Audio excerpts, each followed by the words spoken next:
Hello. We are going to be making a Texas pork chop casserole, and this one is really simple to make and very good, so I hope you all will enjoy it.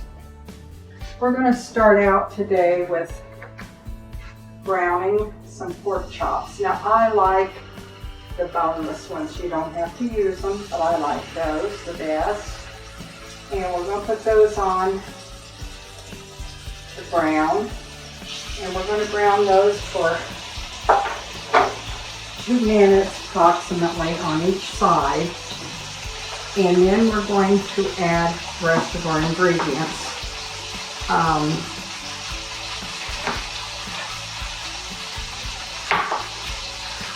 get my onion all chopped up here and ready to go. And we're going to add 1 little fingernail in it because I put that in there already. I do so good with that. And you preheat your oven to 350. And you'll add 1 onion.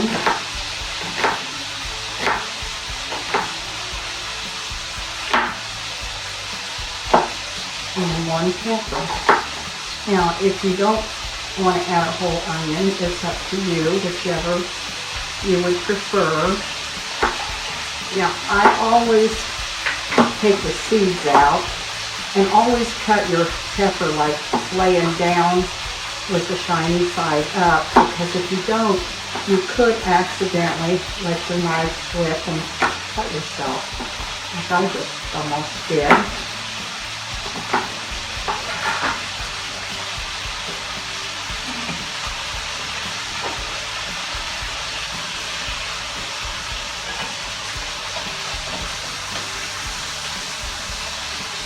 Brown a little bit on each side, so they're kind of brown when you put them in your pan or in the oven. Now I lightly spray my skillet, which I like cast iron, which I was raised with cast iron skillets, what my mama always used, and my grandma.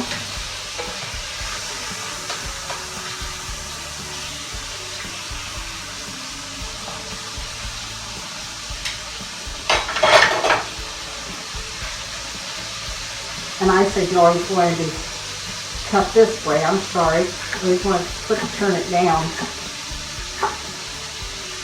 I love peppers. They're so good. I love to just take them and take a little bit of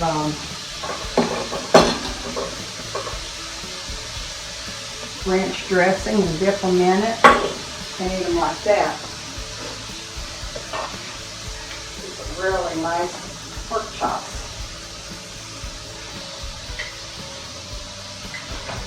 Now, once you get that going real good, just brown a little bit.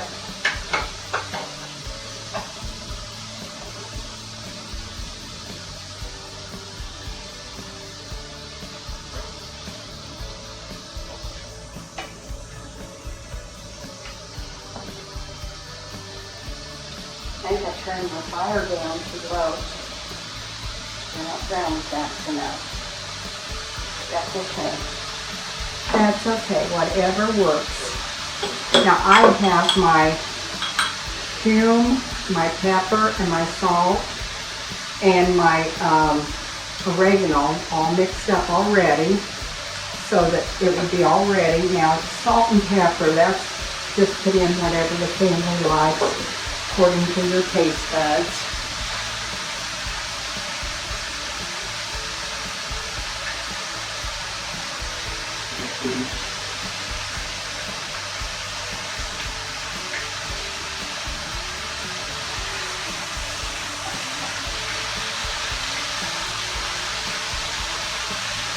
And they were going to use 2 cups of corn. Now my corn, it's frozen corn because I don't like corn to go to the store and buy the corn. I usually get farm corn and freeze it. I have a little grandson that doesn't want to do anything but the homegrown corn. And so I put mine a little bit more than 2 cups in it because I use my homegrown corn. And I do that with my tomatoes because you use tomatoes in it too.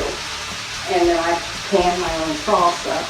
So I don't know if I have exactly the right amount in it or not. Okay, I think this is ready now. So we're just going to transfer this over to our other skillet. It says use a 3-quart baking dish. So I'm using a cast iron skillet instead of a baking dish. So I'm just going to put them over there in that. And I'm going to keep my skillet here going. I might turn it down just a little bit. So, and get all my little taste buds out there. Get them all scraped off the bottom. And then I'm going to add just a tad more oil to that.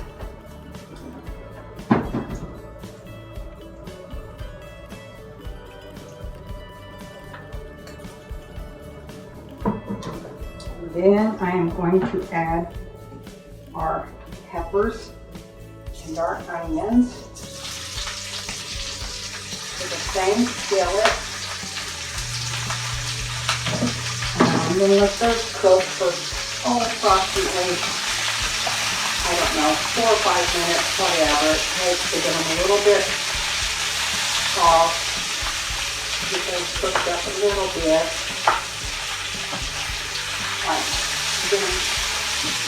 Cook together.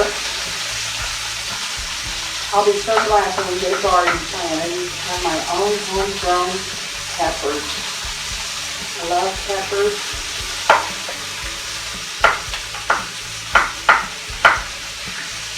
I love my own.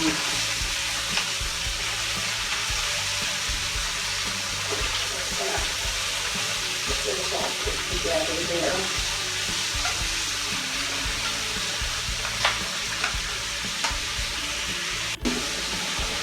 We're going to let those get all put together a little bit there.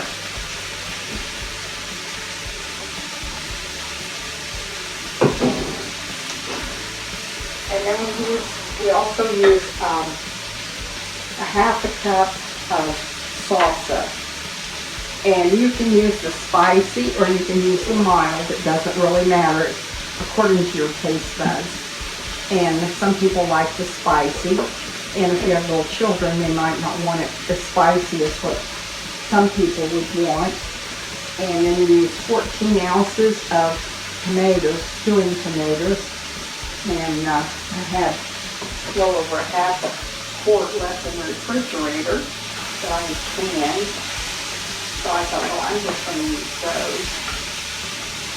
I said I didn't want to can any tomatoes this past year, so we only planted 6 plants, and oh my goodness, I canned tomatoes. I had so many tomatoes from that. So next year, I think I'll plant 3. Okay.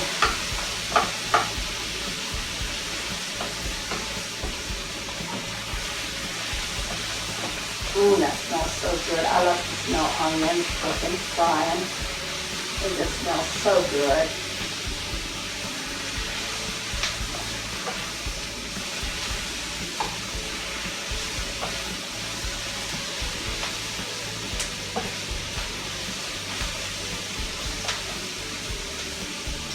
Now I'm going to add my spices in there.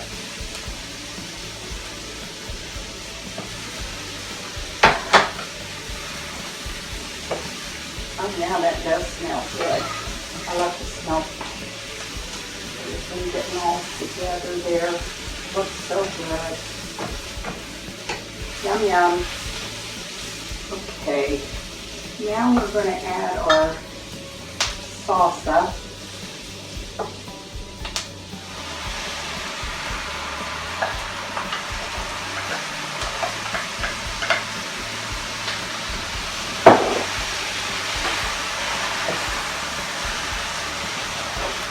then we're going to add our corn. Probably should have got a bigger skillet. Might have, could have. I guess I need to take some English courses. My little granddaughter Taya was here. She'd say, "Mama, you're not talking right." She corrects me when I mispronounce something.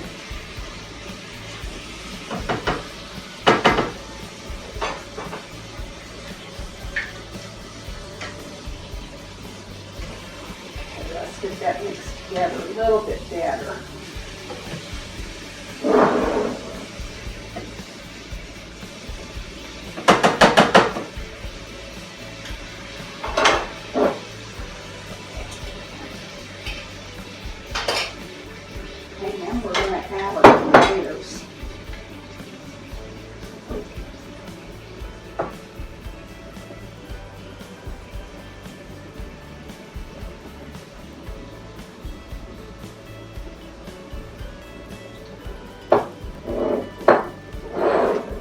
Like I said, I can my own tomatoes, so I thought I would use them today instead of buying any.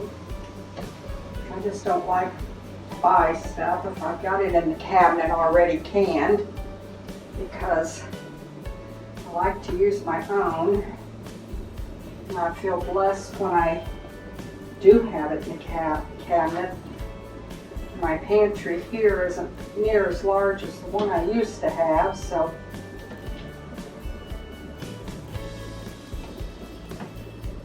that looks good.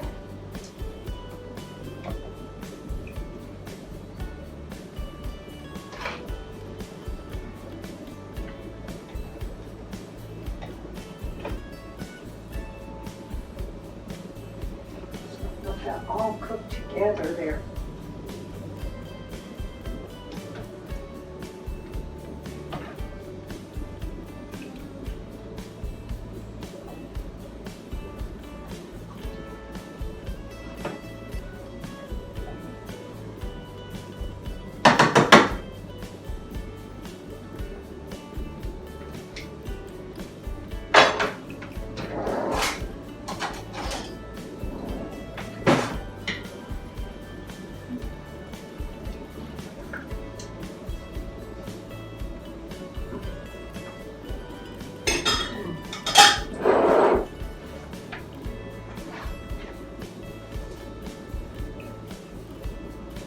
Oh, that is so good.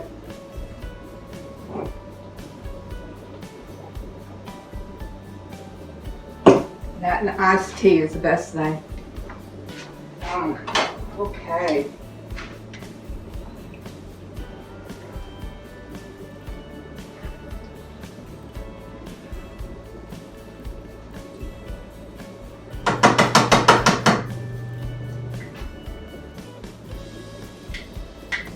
Now, if I can pour all that in my other skillet without making a mess,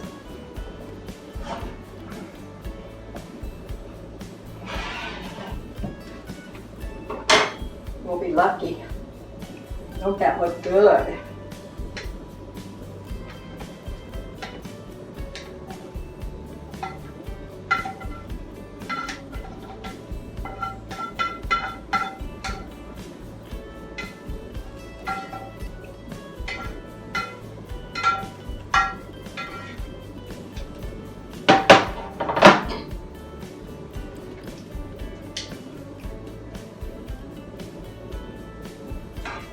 Spread it over top of those pork chops, and then we're going to cover it, and then we're going to put it in the oven and bake it for 45 minutes.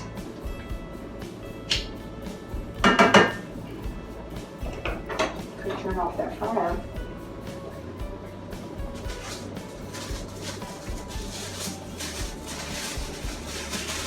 We're going to cover that up and bake it for 45 minutes, and then we'll be back and take it out of the oven and see what we've got, okay?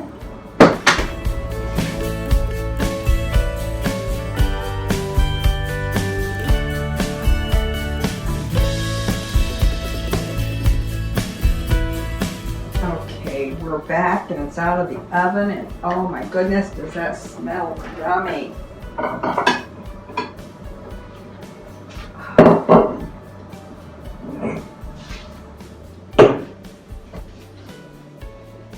It really smells good.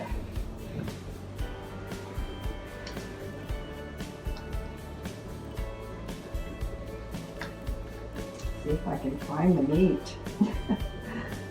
There. There's our pork. Put some of our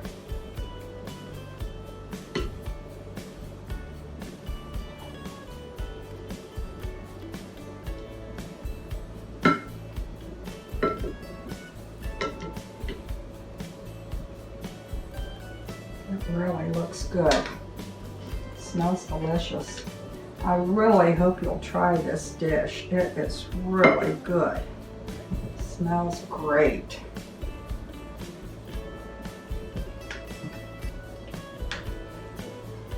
Doesn't take long to make. I'm sure your family will love it. I know my husband's sitting in there saying, hurry up, I'm hungry. There. That looks delicious. Okay, we'll have the recipe down below. And if you have any questions, please let us know. And we'll see if we can't answer them. I have to taste it. Oh my. That is delicious. Please try it. You'll love it. Thank you bunches.